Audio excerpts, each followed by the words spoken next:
tal? Mi nombre es Artemio Pedraza. Yo soy Rodrigo Salmerón. Y estás escuchando Cuando el río suena. Acompáñanos con Alejandro Guizar, CEO y fundador de Bill Pocket, una terminal de punto de venta y plataforma de pagos con 10 años de operaciones en México. Si solo tienes un minuto, lo más importante que pueden aprender de Bill Pocket, operadores, inversionistas y fundadores, es lo siguiente. 1. La rentabilidad no es plato de segunda mesa. Alejandro, junto con muchas startups con casi una década operando, consideran que la rentabilidad debe ser una prioridad desde el inicio de un negocio, aunque reciba fondos de capital de riesgo. 2. Tener las razones correctas para emprender te vuelve más resiliente. Alejandro, a pesar de llevar más de 10 años con su emprendimiento, sigue motivado por lo que viene porque le apasiona el problema que Bill Pocket busca resolver. 3. Estar alerta de posibles aliados estratégicos puede cambiar el juego. La adquisición de Bill Pocket por parte de Kushki potencia el alcance del startup con cosas como una mejor infraestructura o procesos y le da a Kushki un aliado estratégico en México. Y última, la antigüedad en el mercado es una ventaja competitiva. Dentro de las ventajas de llegar temprano, Bill Pocket tiene integraciones con muchísimos medios de pago en múltiples productos que resuelven muchos frentes. Ojalá disfruten este capítulo. Bienvenidos. Cuando el río suena. Hola, ¿qué tal? Bienvenidos a todos a una edición más de Cuando el río suena. ¿Cómo estás, Ro? Muy bien, muy bien. Qué bueno, nos tocó una vez más hacer una versión remota de nuestro podcast. Vaya, siempre remoto, ¿no? Pero tú estando en el estudio y yo estando en otro lugar del mundo. En esta ocasión nos acompaña Alejandro Guizar de Bill Pocket. ¿Cómo estás, Alejandro? Muy bien, Artemio, Rodrigo, muchas gracias por la invitación. Encantado de estar con ustedes y platicar un rato. No, hombre, es un placer tenerte por acá y estoy seguro que nuestra comunidad de gente que está construyendo cosas, mucho va a poder aprender de tu experiencia y de lo que estás construyendo justo con Bill Pocket y el norte que tienen, que además se ve muy emocionante. Justo lo que te trae el día de hoy a este programa es tu posición como CEO y fundador de esta empresa. Entonces, para arrancar con todos en la misma página, ¿por qué no nos cuentas cuál es el pitch de elevador de Bill Pocket? De ahí nos arrancamos. Por supuesto. Bill Pocket es la forma en la que cualquier persona en México, cualquier entidad en México puede aceptar pagos con tarjeta. Nosotros nacemos con la misión de empoderar a los comercios, a los negocios, a los emprendedores mexicanos con capacidades financieras, partiendo precisamente de formas de pago, de que puedan aceptar pagos digitales de una forma sencilla, de una forma accesible, que permita que sean mucho más competitivos en el entorno actual y que evidentemente puedan crecer sus negocios y eso también haga más competitivo al país y mejore también la calidad de vida. Lo que nosotros hacemos es habilitar, como les digo, pagos digitales, pagos con tarjeta en particular. Algo que la verdad es que antes de que existiera Bill Pocket era un tema que solamente lo podías hacer con los bancos. Long story short, cuando yo lo quise hacer hace 10 años, me tardé 75 días en poder tener mi primer terminal. Nuestro logro hoy es que hoy puedes tener una terminal en 5 minutos con Bill Pocket. Te metes a nuestra página, haces tu registro, inclusive si no tienes un lector físicamente en ese momento, puedes de todos modos empezar a recibir pagos con tarjeta con soluciones como pago a distancia, que es una solución para mandar leads inteligentes y que te permite hacer una especie de e-commerce simplificado, o inclusive en próximos meses, en el futuro cercano, aceptar pagos con tap on phone, o sea, acercarle la tarjeta o acercarle otro teléfono a tu teléfono y con eso que sea una terminal. Entonces, así es como nacemos. Ahora, ¿qué hemos hecho hasta ahora? Bueno, somos uno de los de las 5 entidades que más comercios habilita en México para recibir pagos con tarjeta. Uno de 8 comercios que realizó transacciones con tarjeta el año pasado lo hizo precisamente a través de una de nuestras terminales. La verdad es que nos encargamos y nos seguimos trabajando todos los días de que precisamente estos servicios financieros que son indispensables para que los comercios en nuestro país y en nuestra región sean competitivos, sobrevivan y puedan generar riqueza en su entorno, sean cada vez más simples y que sean cada vez más accesibles. Yo creo que cualquier negocio que raya un poco, no quiero decir en la informalidad, tal vez más como en lo casual o en lo espontáneo, como pudiera ser algún puesto en la calle o un bazar de arte que es como un pop-up solo en un domingo, creo que todo ese tipo de negocios han sufrido de justo antes de que existiera este paradigma de tener una terminal disponible a ti a 5 minutos, pues de tener que dejar ir una compra porque no aceptabas una tarjeta de crédito, ¿no? Creo que esta es una necesidad, eh, pues que es bien latente en el país. Todavía incluso ahora que hay eh, servicios justo como Bill Pocket. Eh, entonces, vaya, hablar de que hace 10 años tuviste que pasar por un trámite de 75 días a que ahora sucede en 5 minutos, realmente sí es, pues vaya, como de este progreso que prometen las startups de tecnología y que terminan por ser un win-win para todos los que están involucrados en, pues vaya, como en el ecosistema o en la sociedad o en general, ¿no?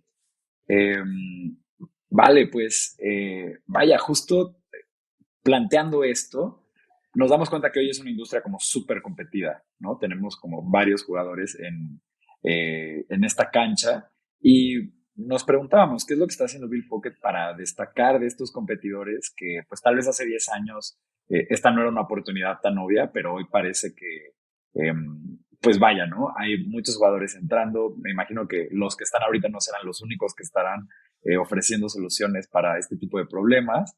Entonces sí, cuéntanos, ¿cómo ves el landscape hoy fast forward a 10 años después? Por supuesto. Mira, cuando nosotros empezamos, en ese año que nosotros empezamos, nosotros identificábamos 4 compañías en México haciendo lo que estábamos haciendo nosotros.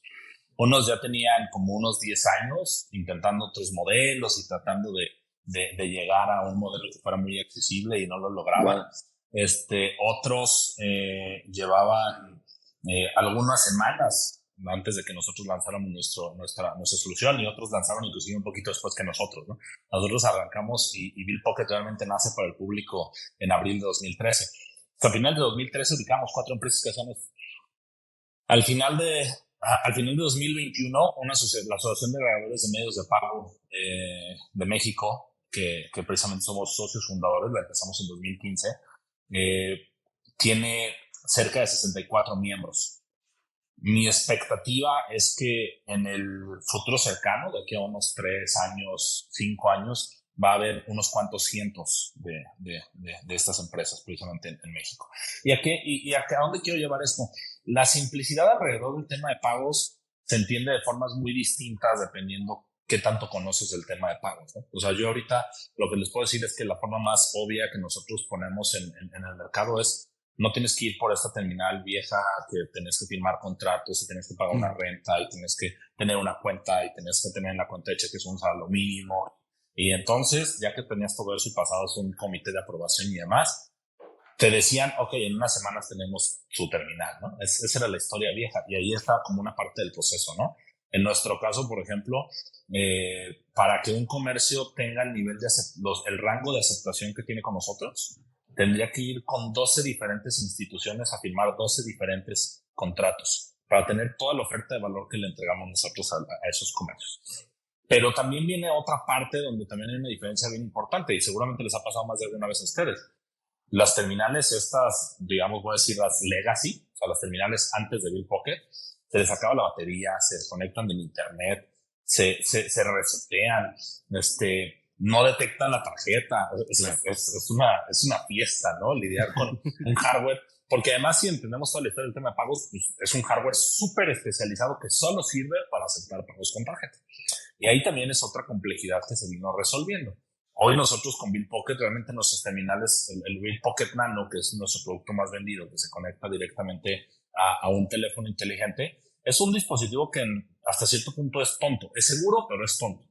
Lo único que se encarga es de leer la tarjeta de forma segura y de permitir la comunicación con el teléfono. En realidad, el teléfono es el que hace absolutamente todo el trabajo. Y pues hoy la computadora que tenemos en el bolsillo es una computadora que mucho es más poderosa que miles, terminal, ¿no? Bueno, o sea, millones de veces más poderosa que una terminal, ¿no? Entonces, en ese sentido, también eso ha ayudado a simplificar esta parte de la solución. Finalmente, una de las cosas también que creo sucedió con esa transformación del tema de los pagos en México es que antes de Bill Pocket y del resto de los agregadores, los bancos eran los únicos, como les decía, los bancos eran los únicos que te podían dar una terminal. Claro. tanto los bancos como cualquier otro tipo de entidad, cuando están en esas zonas de confort donde tienen una exclusiva y donde realmente no hay tanta competencia, pues se ponen todas las condiciones que quieran e inclusive te llevan a demeritar el servicio, y eso lo hemos visto en un montón de oligopolios que existen en el país todavía, desgraciadamente, ¿no? Cuando nacen las figuras como Bill Pocket de agregador y empezamos a ver cada vez más figuras facilitando el tema de pagos para las empresas, empieza a mejorar también esa parte del servicio. Empieza a mejorar este tema de qué tan rápido tienes tu dispositivo, a qué hora te responden el teléfono para resolver tus dudas y demás. Y hago este recuento para precisamente irme a cómo nos diferenciamos. Nos diferenciamos en 3 cosas en particular. Esta, que es el tema del servicio. Con Bill Pocket tienes atención 24/7. Cualquier día de la semana, cualquier hora del día, tú marcas a nuestro teléfono y alguien va a estar para atenderte y resolverte el problema que tienes. Hay clientes para los que esto es primordial. Imagínate que tuvieras un bar, te cierras a las 3 de la mañana y a las 2:30 de la mañana tienes un problema con tu terminal. Con el banco te tienes que esperar a las 9. Con Bill Pocket marcas y en ese momento te ayudamos a resolverlo. Entonces, en ese sentido, el tema del servicio ha sido un gran diferenciador. ¿Cuál es otra diferencia? Todo el mundo ubica la gran oportunidad adentro de este, voy a decirle, océano azul, ¿no? O sea, decíamos, bueno, pues solamente los Oxxos y los Walmarts y los restaurantes grandes tenían terminales, entonces vamos a ir, pues sabes que vamos a ir por los chiquitos, ¿no? Eso sí no tiene nada. Vamos a ir así por el que se pone nada más en los bazares, por la tiendita, por la fonda, y en realidad hay una oportunidad muy importante inclusive en comercios más grandes, que fíjate nosotros también cómo lo vemos. Creo que los comercios de abajo nosotros entendemos que les ayudamos a subsistir, a los comercios que son más grandes les ayudamos a evolucionar, porque son comercios que ya conocen, que ya saben cómo hacer su negocio, ya saben cómo crecer su negocio. Sin embargo, les faltan herramientas a veces para crecer su negocio. Te voy a dar un ejemplo. Un restaurante, o bueno, vamos a hablar de un bar, que cierra a las 3 de la mañana. La operación natural con una terminal a la que no le pueden mover el horario de corte es que a las 11 de la noche tiene que hacer un corte. O sea, a las 11 de la noche tendría que hacer un corte y ver todos los consumos y cerrar cuentas y demás. Y luego de 11 a 3 de la mañana, pensando en que cierran a las 3 de la mañana, tiene que acumularlo para el corte del día siguiente a las 11. Algo tan simple como eso, donde con Bill Pocket tú, dependiendo del horario en el que te convenga hacer tu corte, tú lo puedes configurar. Entonces, si tú eres un lugar que sea a las 3 de la mañana, tú dices, mi corte es hasta las 4, porque a lo mejor voy a tener a los clientes que no se quieren ir y me pagan a las 3:30. Mi corte es hasta las 4 y a las 4 voy a hacer todo mi cierre y yo sé que todo eso administrativamente va a llegar en una sola transacción, por así decirlo, o en un solo estado de cuenta. Entonces, te ayuda a simplificar tus procesos, que en algunos casos, te voy a poner otro, ¿no? Tienes un montón de restaurantes, no voy a decir la marca, pero es una pizzería azul con rojo, tienes un montón de restaurantes, haces puro servicio a domicilio y sucede que el banco que tienes contratado te da una terminal por sucursal. Y entonces, no sé si a ustedes les ha pasado, pero a mí me ha pasado muchas veces que te llegan a entregar la pizza y le dices, oye, te iba a pagar con tarjeta, ¿no te dijeron? Ay, sí, pero no había terminal, no puede pagar con efectivo, no, pues la verdad es que traigo 50 pesos, ¿no? Ok, pues al rato vengo. Y a veces han regresado a mi casa 2 días después a cobrarme porque no habían podido cobrarme. Es una locura, ¿sí? Por supuesto. Y el último ese es el tema, ese tema nosotros decimos que es un tema de producto, porque ya no es solamente una terminal que solamente cobra, sino que es una solución de software que te ayuda a facilitar el tema de pagos, pero que trae un montón de funcionalidades que te permiten conectarlo con tus sistemas, configurar y customizar la operación a como tú la necesitas, que te deja tener todas las terminales que quieras en tu negocio, etc. El último punto, y que es a lo mejor un poquito más sencillo de explicar, pues, y está relacionado con este tema de producto, es el go-to-market. ¿A qué mercado vamos? ¿Y cómo vamos a ese mercado? Nosotros vamos, como te decía, por lo que nosotros llamamos la base de la pirámide, los comercios así súper pequeñitos, los que son el 70% de los negocios en México, pero no vamos directo, porque una de las cosas que entendemos también es que el tema de los servicios financieros una de las complejidades que tenemos el tema de los servicios financieros es cómo se distribuye. Distribuye en la sucursal de banco, entonces no todo el mundo va a la sucursal de banco, entonces por eso no todo el mundo tiene acceso. ¿Cómo lo distribuyes? Ahí está el caso clarísimo de Oxxo y el éxito que ha tenido con las tarjetas de débito, ¿no? Está cañón. Tienes una capilaridad enorme y por eso puedes distribuir mucho mejor que los bancos. Nosotros hemos hecho lo mismo. Tenemos partners con los que precisamente hacemos el negocio para llegar y hacer esa distribución a la última milla, para poder llegar a esa tiendita, para poder llegar a esa fonda, para poder llegar a ese bazar. Entonces, esa es una parte precisamente para la base de la pirámide, y el otro es precisamente que vamos a esos negocios que te decía hace rato, que son grandes, que ya saben subsistir, que ya saben crecer, pero que ahora están buscando herramientas para desarrollarse todavía más. Claro, y me imagino que esto de la robustez del producto pues les da una ventaja competitiva muy importante con los ahora 60 nuevos competidores que nos contabas que pertenecen a la asociación, o a los 200 que pertenecerán en los próximos años, ¿no? Te queremos preguntar también, Alejandro, un poco en esta dirección de la competencia, de lo que hacen para, para diferenciarse de los demás y pues para que Bill Pocket pueda seguir siendo una startup, una empresa que continúa en el tiempo, ¿no? Sin perder mercado, sin sufrir por ya sea ahora la recesión o bueno, el problema en turno, ¿no? Porque ya en 10 años pues les han tocado muchas cosas. Para hacer una fintech, algo que hemos notado en esta ola fintech que tiene pues en los últimos años atravesando Latinoamérica, vimos que no han levantado tanto capital en inversión y no sé, bueno, incluso compiten ahí con, bueno, ahora ya hablaremos del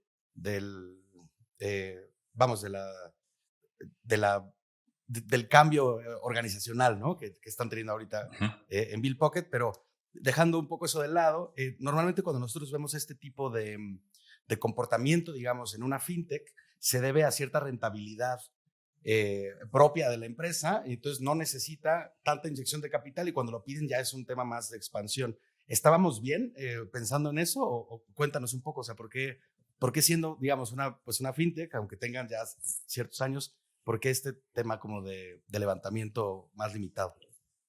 Claro, no, Rodrigo, tienes toda la razón. O sea, creo que es una característica que depende del lado que le veas, fue por cosas buenas o por cosas malas, ¿no? Yo creo que uno de los primeros temas es un tema de tiempo en el mercado, ¿no? También, nosotros nacimos cuando había unos cuantos fondos de inversión en México. La cultura del venture capital realmente no existía. No teníamos el network en Estados Unidos para hacer el levantamiento en Estados Unidos. Entonces, y al mismo tiempo también, cuando arrancó la empresa, nosotros ya pensábamos en que tenía que ser un negocio de largo plazo. Yo en particular decía, a ver, o sea, haya inversionistas o no haya inversionistas, bien poco tiene que ser un negocio, porque la gente tendría que querer poner su negocio aquí porque tiene que crecer, ¿no? Entonces, siempre estuvo ese driver, y también digamos, los que son como un poquito late co-founders, que fueron en particular un par de directores que se unieron un poquito más adelante en el camino, pero que se unieron casi como co-founders a la compañía, también venían de una experiencia precisamente emprendedora, de haber hecho negocios ellos mismos. Entonces, como que esa palabra de rentabilidad, a pesar de que pareciera que en el mundo VC es como algo nuevo, y de repente es como, oye, ahora tienes que pensar en rentabilidad. Es como, o sea, perdón, pero si estamos haciendo un negocio que es for profit, pues yo pensaría que había que hablar de profitability desde el día uno, claro. Exacto. Entonces, creo que nosotros eso es algo de lo que no hemos podido quitarnos. Creo que esa es la parte buena. Nunca hemos podido dejar de pensar en el profitability, en la rentabilidad del negocio per se, de cualquier iniciativa, de cualquier canal que abrimos, de cualquier segmento que queremos atacar, de cualquier producto que lanzamos. O sea, como que siempre está la palabra precisamente rentabilidad ahí enfrente de nosotros. Dos, te decía el tema del timing. El tercero, yo creo que también nos dimos cuenta que este negocio era un negocio que se había manejado muy mal históricamente. Me voy a explicar en ese marco, como industria. Todo el mundo veía pagos en la industria de banco como un gancho para atraer clientes para otra cosa. Llegaban y te decían, oye, cadena de Rodrigo, fíjate que te vamos a dar unos terminales más baratas que las que te estaba dando Artemio, pero necesito que te traigas tu nómina, necesito que te traigas los créditos, y necesito que te voy a arrendar los carros y te voy a bla, bla, bla. ¿Sí? Nunca nadie lo veía como negocio. Nosotros, una de las cosas que también teníamos muy claro es que estábamos seguros, pero además teníamos que validar que esto sí podía ser negocio. Entonces, esa mentalidad de ser muy esbeltos, de tratar de ser muy veloces, de tratar de ser muy flexibles y siempre tener esa palabra de profitability se volvió, la verdad, es que un modus operandi. Cuando ya se volvió un modus operandi, entonces fundraising que muchas veces los emprendedores, sobre todo en el boom que hubo hace los últimos 2 años, lo ponían como hasta arriba, y primero era fundraising y luego lo demás, pues para nosotros estaba más como un medio de poder llegar a este profitability que era realmente nuestro profitability y crecimiento que era realmente nuestro objetivo, ¿no? Entonces siempre venía en segundo término y pues realmente lo buscábamos cuando realmente se necesitaba. ¿Qué es lo que creo que esto puede dejar como aprendizaje? Es que hay muchos modelos de negocio que pareciera que no pueden ser rentables, que en realidad pueden ser rentables, pero que pues hay que pensar diferente a como todo el mundo lo piensa, ¿no? Claro, no, y yo creo que es bien importante el tener este mindset, particularmente como en el lugar en el que nos encontramos, ¿no? Y siempre la verdad, si eras como alguien muy crítico, pues algo se sentía como off o como desfasado en el sentido de, pues vaya, ¿cómo vas a estar buscando crecimiento antes que el profitability, ¿no? Y aunque sí llegan a existir estos ejemplos donde solo one winner takes all, ¿no? Que era como la gran tesis del venture capital, de no, es que tienes que crecer y comerte el mercado y ya luego ves, pues no aplica necesariamente ni para todos los modelos de negocios, ni para justo todas las instancias del mercado, ¿no? Que es como lo estamos viendo hoy en día. Roy, vas a decir algo, perdón, creo que te quité la palabra. Que es muy interesante porque pues ya para este momento habremos grabado casi 80 capítulos de este podcast, ¿no? Entonces nos hemos Este es el 79. 79. Sí. Nos hemos encontrado con 79 historias ya, ¿no? De startups que vienen de distintos lugares, ¿no? De distintas industrias y en distintos lugares ya sea en en serie distinta o diferente etapa de madurez del negocio. Y algo que hemos detectado con los emprendedores que tienen startups rentables es justo que lo ven como algo natural, ¿no? Como, bueno, por supuesto, pues si tienes un negocio es que tiene que ser así, ¿no? O sea, no es posible que sea de otra forma. Y los emprendedores que vienen del esquema del fondeo, no siempre lo tienen, no siempre lo tienen enfrente, ¿no? O sea, como que su forma de actuar ni siquiera lo contempla, ¿no? O lo ven como algo que se alcanzará mucho más adelante, o sea, no forma parte necesariamente de la ecuación, aunque claro, van por ahí revisando los números, ¿no? Porque tienen un burn rate que tienen que vigilar, porque si no se les sale de control, pero sí es una forma completamente distinta de ver cómo opera un negocio, ¿no? Nosotros somos un estudio de producto y claro, pues para nosotros no es la vía del venture capital, ¿no? Entonces siempre nos encanta platicar justo con los fundadores que vienen de estas empresas rentables porque es el modelo con el que más nos identificamos, ¿no? Internamente. 100%. Entonces Sí, siempre es muy interesante ese cambio. Y Alejandro, algo que es muy interesante es que tienen este negocio rentable, pero aún así llegan a una salida o a un exit, llamarían en el ecosistema, que hace poco anunciaron con Kushki, ¿no? Justo tengo entendido que ustedes se mantienen como una unidad de negocio independiente que mantiene la marca, sus operaciones, todos sus empleados. Pero bueno, de igual forma, algo que también hemos visto a lo largo de todos estos capítulos es que es como un gran norte eventualmente tener esta salida mediante una adquisición o mediante una salida a bolsa, ¿no? ¿Podrías contarnos un poquito cómo es que se da esta adquisición por parte de Kushki? Y pues sí, tal vez un poco desde cómo se da hasta qué es lo que implica, tal vez un poco. Sí, por supuesto. Nada más déjame complementar lo de hace rato que decía ahorita Rodrigo en esas 79 historias y demás. Hay algo bien curioso que escuché en un podcast hace algunos meses, yo creo, que decían que también este tema de la explosión del VC, sobre todo en los últimos años, tanto en Estados Unidos desde hace más años como en Latinoamérica en los últimos 2 años, es muy similar al momento de la fiebre del oro, ¿no? Atraía tantos turistas, como el VC también atrajo tantos turistas que no sabían ni qué era lo que iban a ir a hacer precisamente a California en la fiebre del oro, ¿no? Y creo que acá también pasó algo, o sea, no desacredito el trabajo de absolutamente nadie de quien está en la industria, pero creo que sí hay mucha gente que a lo mejor llegó, o hay gente que llegó a involucrarse en la industria siendo turista y no teniendo claro realmente hacia dónde tenía que ir o hacia dónde iba a llevar precisamente el negocio, ¿no? Y entonces creo que eso termina con esto que decía ahorita Rodrigo, de que pues efectivamente, o sea, todos los emprendedores que hemos hecho un negocio rentable, generalmente precisamente llegamos a esto no como turistas, sino sabiendo perfectamente que vamos a través de la rentabilidad desde el día cero. Ahora, hablando del tema de Kushki, pues no es, sí es un norte el tema de la adquisición, definitivamente. Sin embargo, también nosotros lo vemos como un nuevo capítulo nada más de Bill Pocket. Hemos tenido muchos capítulos, como bien ustedes dijeron, en los 10 años que lleva de existir. Sin embargo, vemos precisamente este tema de la adquisición con Kushki y la fusión con Kushki, aunque seguimos siendo una unidad de negocio precisamente independiente, como bien lo mencionas, Artemio, precisamente como un nuevo capítulo. Simplemente como juntar la fuerza de dos grandes empresas con diferentes capacidades, con diferente experiencia, con un interés muy similar, que en el caso de Kushki es conectar Latinoamérica a través de los pagos, y en nuestro caso precisamente es empoderar a los negocios de México y que pues tiene sentido y están alineados a donde mismo. Esto también nos lleva a que hay mucha alineación en el tema de cultura, en nuestros valores, en lo que queremos lograr. Entonces, como que hacía demasiado sentido que juntos quisiéramos atacar este gran problema que es la falta de acceso a los servicios financieros, particularmente de pagos en la región. Hacía tanto sentido que pues, durante años estuvimos platicando cómo deberíamos de juntarnos y qué deberíamos de hacer juntos para precisamente poder atacar este problema de mejor forma. Al final, precisamente creo que logramos entender cómo hacerlo. Nosotros sí vamos a ayudarles a crecer, a detonar el crecimiento en México. Esa es realmente nuestra misión. Duplicar o hacer double down, como se llama en el póker, pero en el blackjack, hacer double down en nuestra estrategia precisamente en México, de forma que podamos seguir creciendo el mercado.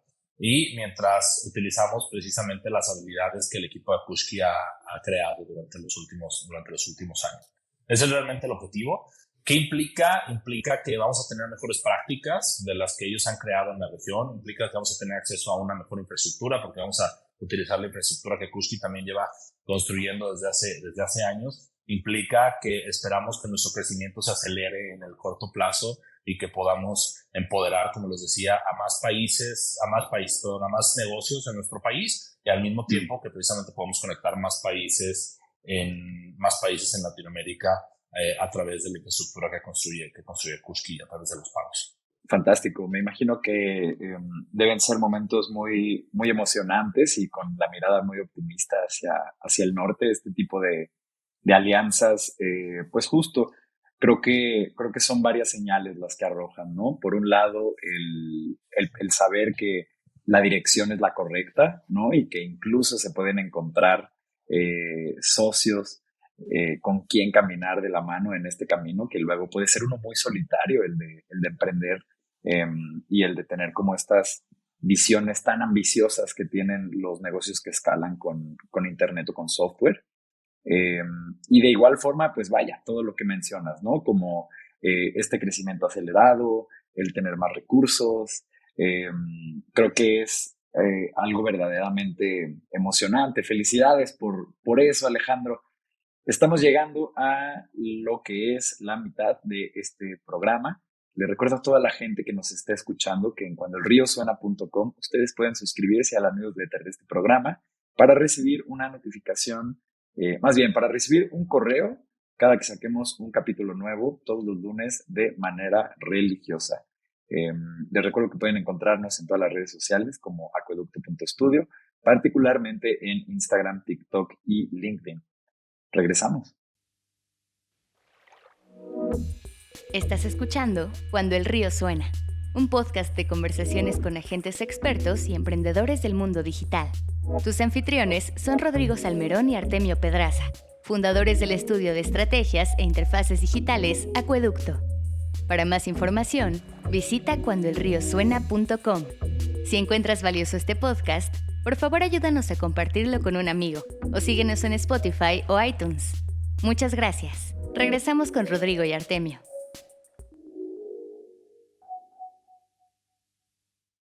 ¿Qué tal? Estamos de vuelta en Cuando el río suena con nuestro invitado de esta ocasión, Alejandro Guízar de Bill Pocket. Y Alejandro, habíamos querido preguntarte, pues 10 años de un emprendimiento, pues son bastantes años, ¿no? Realmente de los invitados que hemos tenido han sido como 4 o 5 de casi 80 los que tienen más de pues más de 5 años de existir, ¿no? O 6 años, o sea, realmente estás en el porcentaje más raro de startups, ¿no? Porque 10 años vamos, quiere decir que algo salió bien, ¿no? O sea, no todos los negocios duran tanto tiempo. Claro, y además, perdón, paréntesis antes de la pregunta, para este tiempo, justo en ti notamos ya una actitud optimista, viendo mucho hacia el futuro, hacia el largo plazo, y muchas veces ya para los 10 años muchos emprendedores ya están cansados de lo que habían construido y más bien justo ya quieren buscar una salida. Pero bueno, sigue, Ro. La pregunta que queremos hacerte es, ¿cuál ha sido la lección más grande que te has llevado en Bill Pocket en estos 10 años de haberlo fundado? Puede ser una lección de producto, puede ser una lección de emprendimiento, o sea, realmente lo que tú consideres que para los emprendedores que nos escuchan puede ser lo más valioso y algo que tú tengas muchas ganas de compartir. Claro, mira, yo creo que cada vez que me hacen una pregunta similar o igual a esta, siempre pienso en una diferente lección. Y ahorita me voy a enfocar en eso que comentaba ahorita Artemio. Yo creo que una de mis mejores lecciones que me he llevado en estos 10 años es que para emprender realmente debes de querer emprender. O sea, no puedes emprender por las razones equivocadas. No puedes emprender porque no tienes trabajo. Si realmente quieres hacer de esto un modo de vida, no puedes emprender porque no tienes trabajo. No puedes emprender porque quieres más dinero. No puedes emprender si no es porque quieres solucionar un problema y quieres construir una empresa que siga solucionando ese problema en el futuro. Porque yo creo que eso es lo que ahorita, como decía Artemio, después de 10 años, a mí me sigue teniendo muy emocionado el futuro y me sigue teniendo muy enganchado con lo que hago todos los días, desde que me despierto hasta que me duermo y a veces hasta cuando estoy dormido porque me despierto pensando en lo que tendría que estar haciendo. Entonces, la verdad es que yo creo que una de las cosas que me lleva a ver el mundo como lo veo hoy es precisamente este amor al emprendimiento. Yo creo que si no fuera Bill Pocket en el tema de pagos, probablemente sería otro, pero realmente me enamoré del tema de los servicios financieros, realmente me enamoré de este gran problema de los negocios. Me encanta el tema de poder generar una diferencia en las capacidades que tiene un negocio como unidad productiva. Me encanta el alcance que los pagos tienen. Además es un tema que, perdón, pero está como se dice literal, en pañales, inclusive en el mundo, porque todavía en el mundo la mitad de las transacciones se sigue haciendo con efectivo, con la penetración que hay de todos estos temas de pagos digitales en Europa, en Estados Unidos, en Asia inclusive. La mitad de las transacciones que ocurren en el mundo siguen siendo en efectivo. Entonces nos quedan décadas de transformación en donde estamos. Yo no sé si lo que sigue sean QRs o no sé si sea Bitcoin o no sé si sea alguna otra criptomoneda o no sé ni qué sea, no sé si regresemos al cacao algún día, pero la verdad es que lo que sí creo es que es también cuando lo veo desde la perspectiva de los servicios financieros, y esto es algo que entendí a lo largo de este camino, es el primer paso para tener acceso a los servicios financieros. Si no puedes mover dinero, es muy difícil tener crédito, es muy difícil de poder hacer inversiones, es muy difícil todo lo demás. O sea, lo primero que necesitas es poder mover dinero.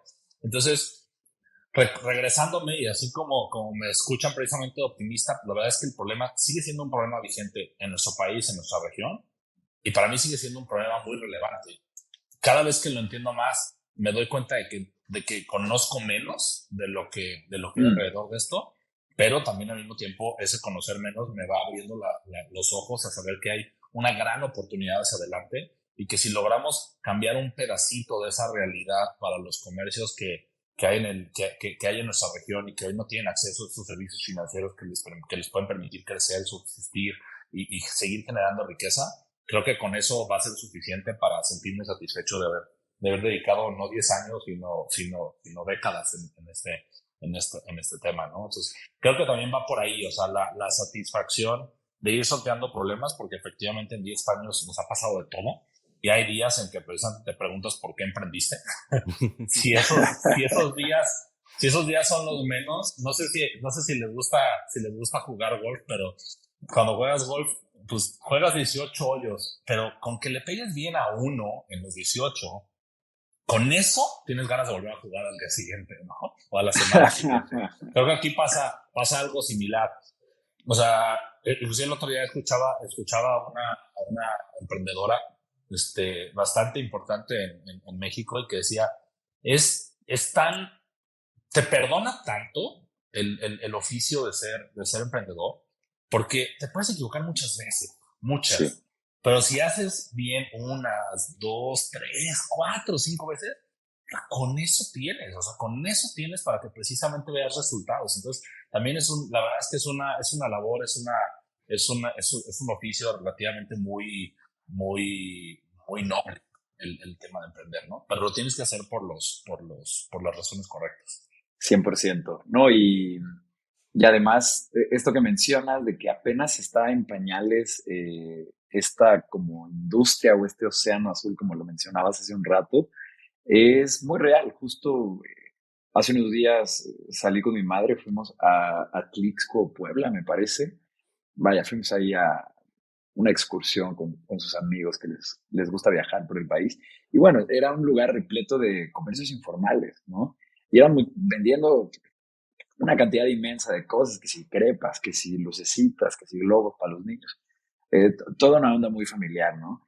Y ninguno de estos comercios aceptaba tarjeta, ¿no? Y justo es ahí donde yo digo como, híjole, man, es que es tan fácil como ir al Oxxo y comprarte unos chetos hoy en día, que es impresionante que mucha gente ni siquiera conozca estas soluciones o que todavía tengan cierto tabú de que no se quieren meter con bancos y que no, que olvida eso, ¿no? Entonces yo creo que es muy emocionante eso. Y esto que mencionas de que es increíblemente permisivo el emprender y el equivocarte tanto y que justo con un shot que tengas bien te dé para sobrevivir y tal vez para echar a correr el payroll un año entero, ¿no? Cuando te sale bien una de las movidas o uno de los riesgos que tomas, pues sí pones en una balanza el cuántas veces te equivocas a cuántas te salen, pues hasta está esta como famosa frase, ¿no? De que hay que aprender a amar el error o el riesgo o como acostumbrarte a como todas estas cosas. Y jamás lo había visto desde esa perspectiva donde, pues vaya, como en una partida de golf, pues aunque le pegues a una, realmente te da energía para seguirle pegando a los otros 17 hoyos que todavía tienes enfrente y que además tú ya sabes, ¿no? O sea, basta con que tengas un año de emprender para que te des cuenta de pues, la cantidad de imprevistos que va a haber, la cantidad de cosas que van a caer sobre tus hombros, que no van a caer en el resto de los demás. Realmente es una odisea, pero también creo que esta satisfacción de construir algo donde antes no había nada es algo que pues a muchas cosas, a muchas personas nos llama pues, casi como un llamado de vida, ¿no? Justo son perfiles muy particulares, muy difíciles de encontrar, por eso es que hay tan pocos fundadores que pues tienen éxito. Pero bueno, a ver, también Alejandro, vimos en tu experiencia que tenías un estudio de software o / producto por ahí del 2011. Y teníamos. Entonces nos preguntamos, ¿mande? No, que teníamos que preguntar, claro. Sí, teníamos que preguntar cómo era trabajar con desarrolladores hace 10 años, porque, pues vaya, ¿no? Hoy nosotros, justo tomándonos como ejemplo, pues nos jactamos mucho de decir, utilizamos las tecnologías más modernas, justo los equipos que antes solían ser de 20 desarrolladores, lo podemos replicar con solo 2 desarrolladores, usando stacks muy actualizados, ¿no? Y vemos hacia atrás, vemos cuánto costaba hacer un e-commerce hace 10 años, a cómo hoy puedes abrir un Shopify en 5 minutos igual. Pues te teníamos que preguntar cómo era hace 10 años, como todo esto. Claro, mira, es bien interesante porque una de las cosas muy peculiares que tengo yo es que, no sé por qué, porque fue simplemente azar, o sea, yo la verdad es que sigo creyendo que mis papás no deben de haberlo planeado así, pero estudié en una escuela donde me enseñaban a programar cuando tenía 6 años. Entonces yo empecé a programar a los 6 años con GW Basic, que, o sea, es antes de cualquier tecnología que te puedas llegar a imaginar ahorita, con líneas, con números de líneas, con go-tos, o sea, yo creo que tenía un par de decenas de comandos para programar todo. Desde ahí me empezó a gustar mucho el tema de la tecnología, desde ahí me empezó a gustar mucho el tema de lograr que una máquina pudiera hacer cosas de manera, digamos, automática y repetirlas y hacerlas cada vez mejor. Con eso en mente, una de las cosas que me fue muy fácil desde antes era precisamente entender que me quería meter a la tecnología. No voy a decir que entender la tecnología, pero entender que quería meterme en la tecnología. Y entonces, Hace 10 años, o sea, pasando de eso, hace 32 años precisamente empecé a programar. Pasando de eso a hace 10 años, a 2011, encontrar programadores en México todavía era algo, o sea, Rarísimo. eran seres más extraños que los de hoy, perdón, pero más extraños todavía. La mayoría de los que salían trabajaban para las grandes empresas americanas que tenían sus centros de desarrollo, sobre todo en Guadalajara, que se le llamó mucho tiempo el Silicon Valley mexicano, porque vinieron y se pusieron muchas empresas de tecnología, pero la verdad es que se pusieron inicialmente para hacer maquila, no para hacer desarrollos de tecnología como tal. Sin embargo, no sé si sabían esto, pero por ejemplo Intel tiene solo 3 centros de desarrollo de tecnología en el mundo: Santa Clara, Tel Aviv y Guadalajara. Son los únicos 3 lugares en los que Intel desarrolla tal cual tecnología, donde hace software para probar chips, donde desarrolla la electrónica en los chips, ¿no? Entonces, se empezó a generar el tema del talento, pero te digo, todavía no estábamos en una etapa donde el ingeniero se viera dentro de una startup creando algo nuevo. Era más bien el ingeniero que trabajaba para una gran corporación que tenía las ventas de billions de dólares en Estados Unidos y que simplemente tenía a la gente contratada desde acá. Entonces, una de las cosas que cambió muchísimo es que el ingeniero no entendía lo que era una startup. Una de las primeras comunidades que se hizo en Guadalajara, nació como en 2011 precisamente, se llamaba Hackers and Founders, que era un capítulo de hecho de Hackers and Founders en la Bahía, en Estados Unidos. Y era una comunidad de ingenieros curiosos como yo, que en ese momento éramos turistas, algunos diseñadores que queríamos empezar a hacer startups, pero que no teníamos ni la menor idea de cómo hacer startups. Y ya no veía el punto en particular de cómo eran los ingenieros. Los ingenieros que podías jalar a una startup eran los ingenieros más, ¿cómo decirte? Como dispersos del mundo. Eran los ingenieros que trabajaban 2 días en tu proyecto y de repente ya estaban inventando otra cosa porque ellos realmente querían inventar algo. Eran como esos grandes inventores, como se le suele decir, como esos grandes CEOs, pero a loca, eran los únicos. Y yo creo que querían trabajar en startups porque no encajaban en un ambiente corporativo como el de una de estas grandes entidades que les digo que contrataban a los ingenieros acá en Guadalajara en ese tiempo, ¿no? Entonces era súper difícil encontrarlos, pero algo que era bien característico es que los pocos ingenieros que había eran brillantes, eran increíblemente brillantes todos. Al rayo de ser tan brillantes que no se podían organizar ni entre ellos, ¿no? O sea, querer hacer squads y todas esas cosas que hoy se hacen, en aquel entonces era imposible. O sea, querías poner a 2 ingenieros a trabajar juntos con ninguna habilidad social, o sea, ni se hablaba, no se podían ver a los ojos. Entonces, creo que era un auténtico ambiente inventivo de genios, de esos, tal cual de la palabra ingenieros, que hoy pues creo que ya se transformó y evolucionó, y creo que es muy bueno porque además cada vez hay más ingenieros trabajando en esto, cada vez hay más talento trabajando en esto, y habrá siempre talento de todos los niveles, ¿no? Los que son mucho más brillantes y los que a base de esfuerzo se siguen manteniendo precisamente ahí. Pero fue una generación particularmente muy interesante, que se volvieron líderes en distintas empresas, que precisamente empujaron el ecosistema, que se volvieron como esas pequeñas leyendas urbanas de que era el gran ingeniero y que estuvo en alguna empresa y hubo un éxito y ya sabes, se compró su casa y se fue a retirar a no sé dónde, o trabaja remoto desde el bosque en la nieve en Estados Unidos, o cosas por el estilo, que yo creo que ayudaron muchísimo a inspirar. Hoy creo que lo bueno es que también precisamente esto ya se ha profesionalizado, ¿no? Se ha vuelto realmente como un trabajo, voy a decir inclusive como con aspiraciones ejecutivas, porque ya hay ingenieros que llegan a quererse desarrollar, a querer crecer, porque quieren terminar precisamente dirigiendo de una forma estratégica una compañía, siendo el CTO, siendo el head de ingeniería, haciendo lo que sea, ¿no? Entonces, creo que eso es bien interesante, porque yo creo que también en este sentido estamos apenas arrancando. Seguramente vamos a ver cómo se vuelve cada vez más popular que los adolescentes quieran estudiar algo relacionado precisamente con tecnologías, y eso evidentemente 100%. Va a aumentar el pool de talento y vamos a ver cosas muy interesantes en el futuro cercano. Buenísimo, Alejandro. Me hubiera encantado ahondar más en esta pregunta, pero sabemos que tienes un hard stop ahorita en un par de minutos.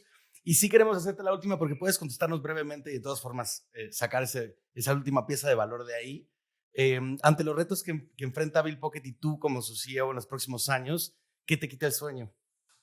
Yo creo que lo que me quita el sueño es lograr que más gente siga creyendo en la misión que tenemos para que haya cada vez más talento que se una a nosotros y que juntos podamos llegar cada vez más lejos. Me queda clarísimo que lo que suceda con Bill Pocket en el futuro cercano y lejano va a depender del talento que esté adentro y de lo que queramos lograr. Entonces, la verdad es que lo que me tiene todo el tiempo despierto y pensando es precisamente cómo encontrar un mejor talento, cómo hacemos que crean en la misma misión que tenemos nosotros y por lo tanto se alineen a querer trabajar por el mismo objetivo que tenemos y podamos llevar a Bill Pocket hacia adelante. Es un reto, hay muchísimo talento en el país, en el mundo, en la región, pero pues también hay muchísimas oportunidades, entonces todo el mundo está buscando cómo resolver un problema, ¿no? Lo que queremos es que todos esos soñadores de resolver problemas y de generar valor para la sociedad, pues vean lo atractivo que puede ser el tema precisamente de los pagos, el tema de los servicios financieros, se quieran unir a nosotros y que sigamos creciendo este sueño que empezó hace 10 años y que creemos que puede seguir transformando a México y a la región. Excelente, pues sí, creo que la única manera de escalar y de hacerlo de una manera sin que sea un fiasco es justo teniendo a gente muy talentosa dentro de tu negocio y siempre eso va a ser la columna vertebral de cualquier cosa que tenga un impacto verdadero en la sociedad. Pues Alejandro, muchas gracias por venir a este espacio a contarnos un poco de tu historia, a dar un poco de recurso para toda la gente que forma parte de esta comunidad que está construyendo cosas. Te deseamos la mejor de las suertes a ti y a tu equipo en tu camino. Y le recuerdo a toda la gente que nos está escuchando que en cuandoelriosuena.com ustedes pueden suscribirse a la newsletter de este programa y recibir un correo cada semana que saquemos un capítulo nuevo. Lo hacemos todos los lunes de manera religiosa. Síganos en redes sociales, nos encuentran como acueducto.studio y nos vemos a la próxima. Cuídense.